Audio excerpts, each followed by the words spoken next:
Hello, everyone. Welcome to Arash's World. Today we have a special guest, Kathryn MacDonald. How are you doing today? I'm great. How about yourself?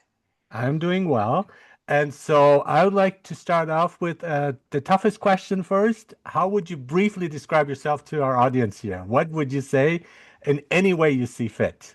That is a tough question. I think primarily, publicly at least, I see myself as a writer. I've probably written off and on my entire life, not always creatively. I've earned my living doing some of that, but primarily as a writer. Uh, I'm also a mom, a grandmother. I've been a sailor. I've tried many things, and as you know from my new book coming out, I've traveled a bit. Yes, I was going to include world traveler in that, but I didn't know about the sailing. That's awesome. Yeah. So your upcoming book is a poetry collection, The Blue Gate. It's also National Poetry Month, so that's awesome too. And I wanna underline the importance of poetry, and we can talk a bit about that too. But what would you say about The Blue Gate, your poetry collection? Well, the Blue Gate is, I think it's, well, I have a Hmm. picture. It just arrived last night, and Oh, so cool. or last late last yesterday. So I'm Hmm. pretty excited about it.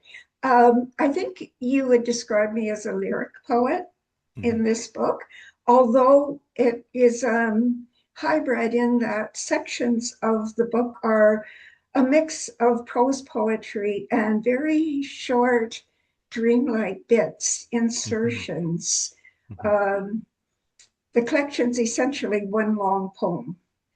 Um, and the beginning moves from the celebration of love through loss, and the long titular poem that ravels and unravels takes place in Kenya.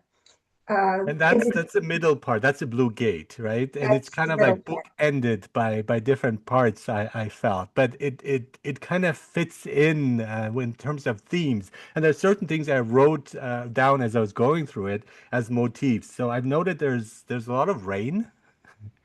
There's love. There are birds, and there's death, and especially the other parts, like not the Blue Gate itself. I'm gonna focus on that a bit later. But why those specific things? Rain, love, birds, and death. Well, I think rain is suggests a bountifulness. Hmm. Um, and there was a bountifulness in, in the love. And I guess I love water. I like Hmm. streams and rivers and oceans, and I even like rain. Without it, we're a drought. It was droughty for the 10 years. It had been I was in Kenya at the end of a 10-year period of drought. Um, so there was that as well.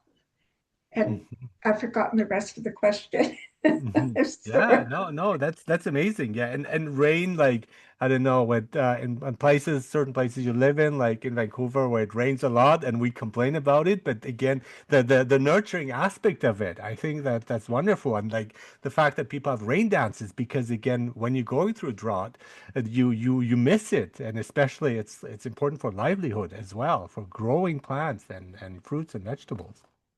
Mhm. So I love the symbolism of that. And what about the birds, though? Oh, the birds. Yeah.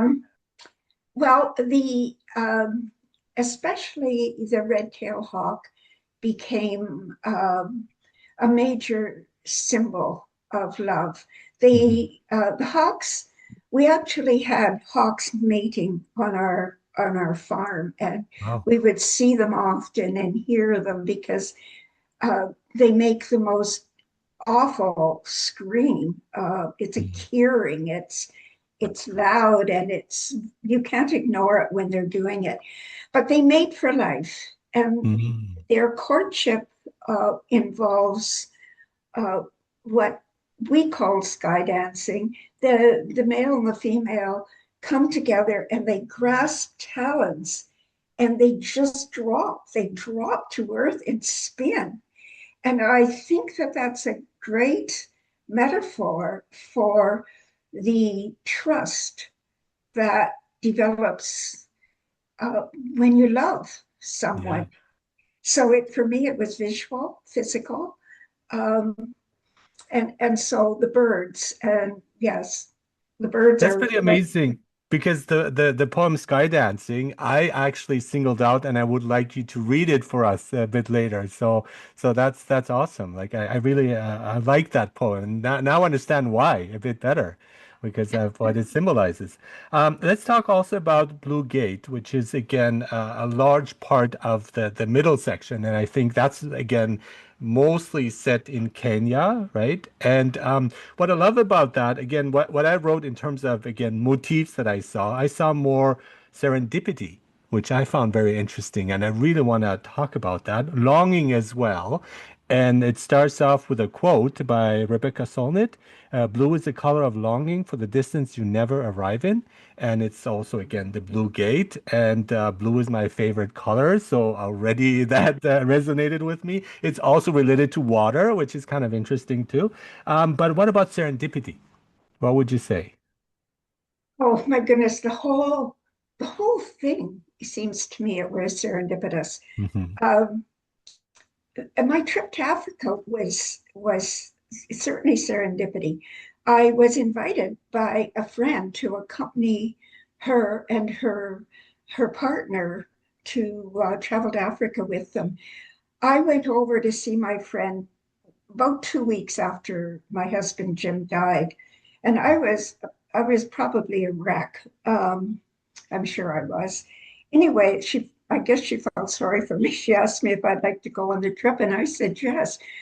And then they couldn't go, Oh, and she um, she called one day and said that uh, well, they couldn't go, and would I like to go alone? That our host was willing to take me by myself. And I said yes. And I suppose that that's the biggest part of the serendipity. And I think it is probably representative of the way I live and make decisions. I do it quite spontaneously. And in this case, I was sitting in that liminal space, hmm. uh, that Solnit references there, when you're on the threshold in between what was and a complete unknown. And do you Yeah. say yes and step over the threshold to life, or do you step back and uh, and probably stop living in any real sense of life and enjoyment and opening yourself to new experience? I said yes, and I went to Kenya. Good for you. Good for you. Yeah. And that's again really stepping out of your comfort zone because again, have you ever been to Kenya? Was that the first time? That was the first time. Wow. I don't Okay. think I'd ever traveled outside other than going to the US, which is, Yeah. next door. Yeah. I hadn't traveled at all. Yeah, and then there you go. Like interesting decision there. I mean, that's wonderful. But also, I love in the poems where you give us glimpses of what that life would look like. I want to talk about that too. Waking up to elephants' trumpets. I mean, I can't like imagine that. It's like the alarm clock is like a natural way of waking up. And also, I like the line too, and I noted this: "Do not open the window; monkeys will come in." So, yeah, tell us about that. With the monkeys, that was my very first evening. I had I I traveled on the Dutch airline, so I flew from Toronto to the Netherlands, and from there to Kenya. And I had been traveling for ages. In fact, the night before, I actually went to Toronto before I caught the plane. So by the time I reached Kenya, I was exhausted. I'd spent most of my time, sitting, waiting, or in the flight. And got to Kenya, and my host's wife, Esther, had made a big dinner, invited family, and it was 10 o'clock at night. And I could hardly wait to finish the meal and quit being polite and get to bed. Uh, and she came in and shut the windows. And that's what she said to me: don't open the windows or monkeys will come in. And I was already living in a very surreal, dreamlike place, Mm. uh, just through grief alone. But then the travel, and then the monkeys. But of course, it wasn't monkeys. It, Oh, in the dream, yeah. or in the night, it was the dream Hmm. and my Hmm. husband's visit. Oh, I see. Okay. Wow. Yeah. That's amazing. Yeah. And what were some cases I'm sure of culture shock? What was something that kind of jolted you in a way where it's like, oh, this is very different. Yeah, we're not in Kansas or Toronto or Canada anymore. When did that happen at certain moments where you go, wow? Well, I think if truth be told, that happened when my husband died. Hmm. I, I first, maybe I should have had some clues, but I didn't. Hmm. Um, and at that point, everything became surreal. Yeah. That's when I went into culture shock. So Hmm. going into Africa and experiencing very, very different things from my life in Canada, uh, it I just rolled with it. It did not seem bizarre I because I see. was living these two realities. The reality of the world as we know it, a table, food on it, you know, the elephants, all of that I just accepted Hmm. because I was also living in that state that was very real to me, but people wouldn't have accepted it as being real. And that comes out in the italicized bits in the poems. There's an openness that you have, and again, serendipity makes so much more sense because this happens at the right moment. Things happen at the right moment, and that's when you have the trip, and it doesn't overwhelm you because you're in that interesting in between mind state, right? When you arrived. Right. Mhm. That's amazing. And so, what about the language, Swahili? And I find it interesting that there is a glossary there, and you're using some of those words. And I love the spelling of blue, by the way, in Swahili with the two U's. And yeah, how was that experience too, of like engaging again with the language that is pretty unknown to probably to most of us?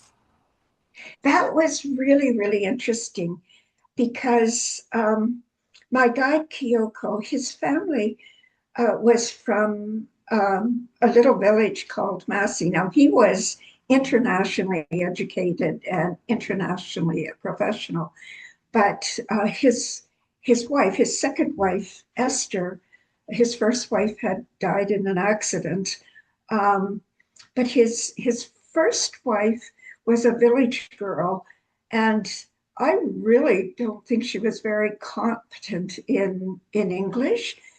And the TV was always on and it was always in Swahili.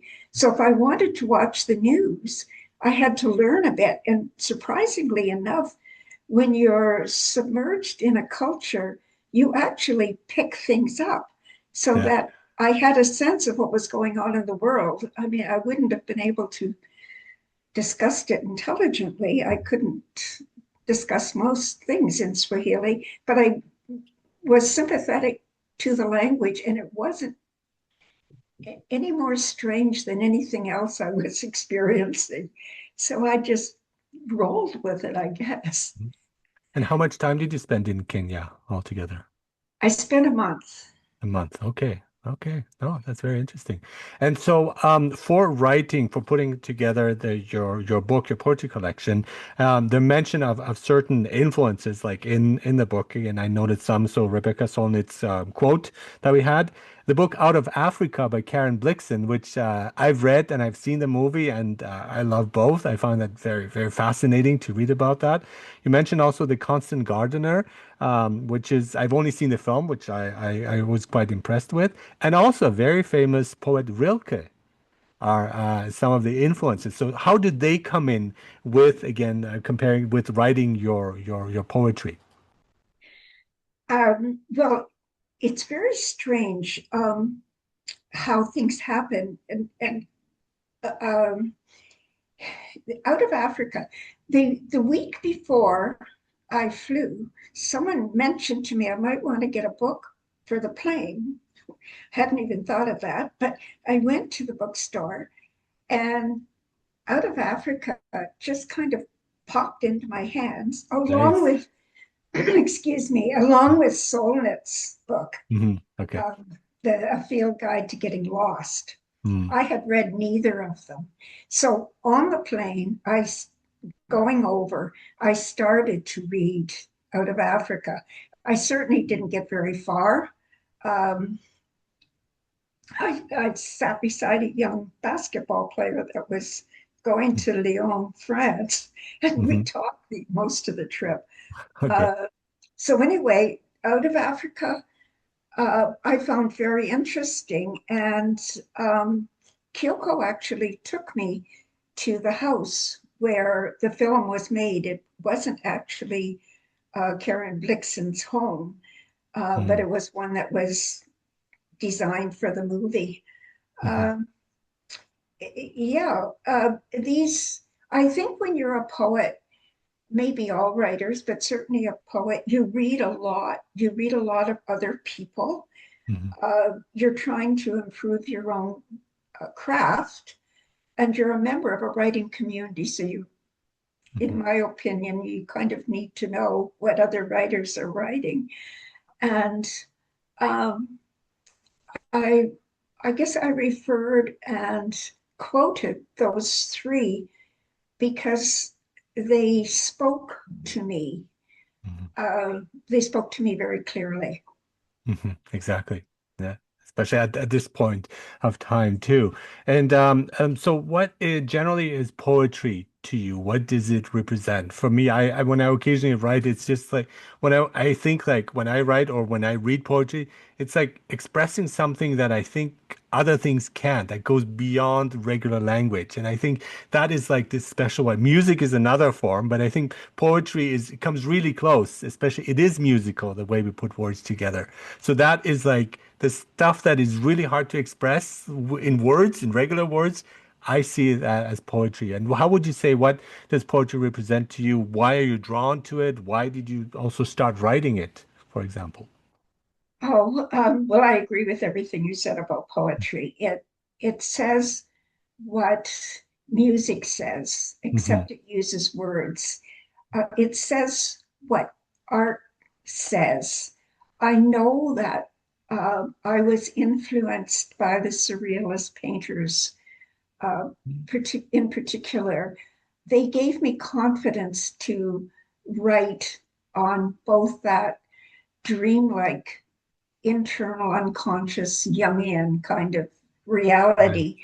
side by side, it intermingled with the day to day reality. Uh,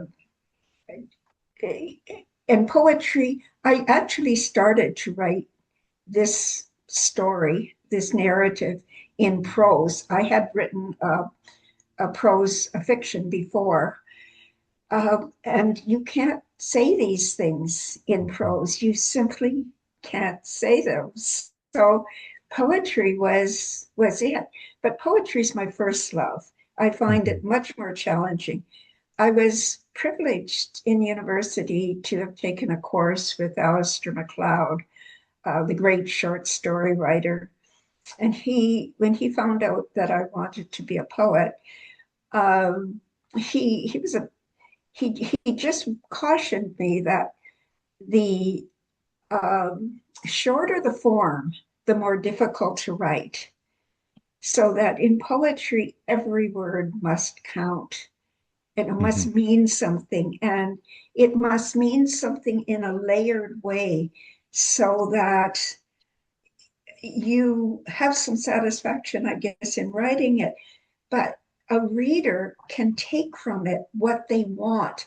You're not telling them the whole story. Mhm, You're allowing space, mhm. space on the page, space between the words. You're allowing readers space to engage, to imagine themselves. And you're, in my mind, I'm hoping to free their imagination to experience with me, but to bring along their own thoughts and their own experiences. That's very poetic. Yeah, exactly. Your explanation is very poetic. And I think that's also like in like reading and like a writers group when it comes to poetry, there's sometimes completely different interpretations, sometimes opposite ones, which I find fascinating. Whereas in fiction, it's kind of clearer. We kind of get the idea, but that openness, I think, makes it so much more playful, wonderful, and you can express so much more with it. Yes, yeah, yeah. Poetry is so special, and I'm frustrated a bit because people are afraid of it. Step back from it. People say, "Well, I don't read poetry," and yet it is the most open and inviting form of writing, I think. Yeah, it's the Um, fear when they don't even approach it. Then it's like, I won't get it, right? And I think like it depends because certain poems really, like you said, also speak to me and others don't. The others are just don't do anything. And that's with anything, right? Even with music, it's like certain music we respond to and resonate with and others we don't. But not to just base it on just one general idea that's we think, oh, this is beyond me. I think, again, you have to find your own types of poems. yes, yeah.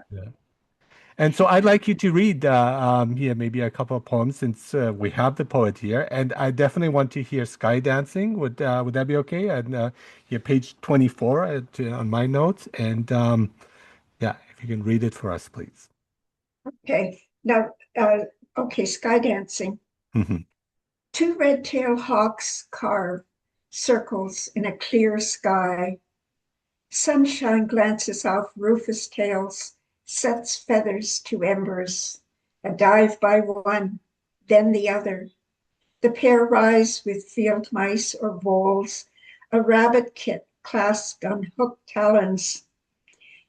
The hawks nest high in the elm above our circular pond.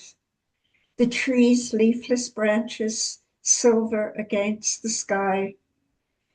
Deer sip spring-fed waters, and we give ourselves to bacchanal afternoons.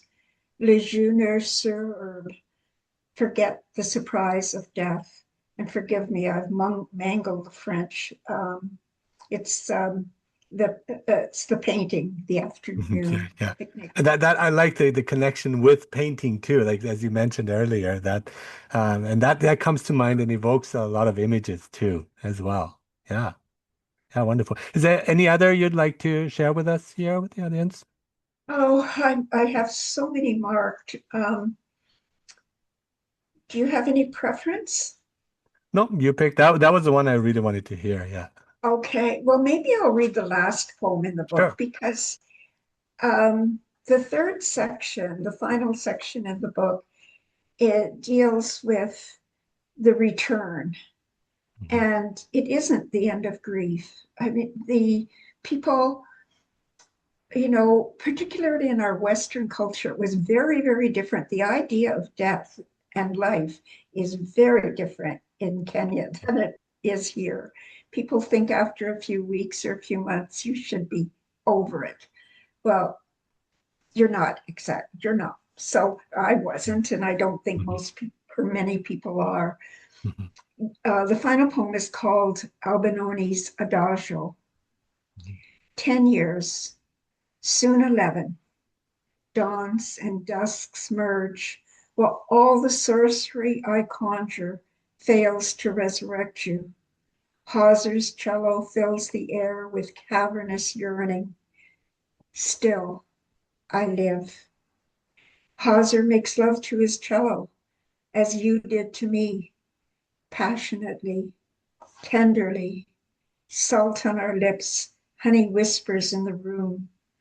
Albinoni's adagio rises, falls. swells into fullness, slowly cascades into silence to haunt each blue breath, and still I live. Yeah, wonderful. Thank you so much. These are wonderful poems. Again, your poetry collection is The Blue Gate. Kathryn MacDonald, you're a poet, world traveler, and thank you so much for being on Arash's World. Such a pleasure talking to you. Thank you. I've enjoyed it.